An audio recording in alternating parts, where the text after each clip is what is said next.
Мерните станици регистрираат високо ниво на загаденост во Центар, Карпош, Газибава, Куманово, Тетово, Битола.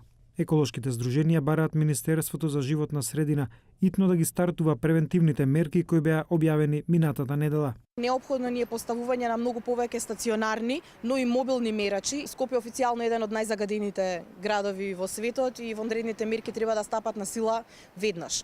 Не знам зошто се чека.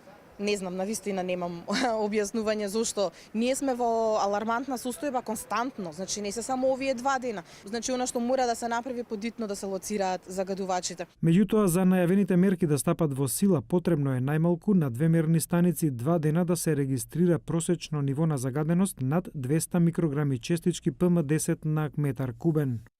Мерките не се активни досега бидејќи не е регистрирано 2 дена просечно ниво на загадување од над 200 микрограми честички на кубен метар.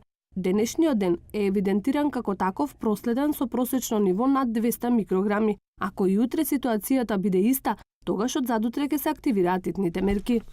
Овие мерки предвидуваат намалување на сообраќајот, ослободување од работа на хронично болните и на бремените жени, ограничен сообраќај на тешки возила, почесто мијање на улиците, намалување на цените на автобуските билети и поскапување на паркинзите.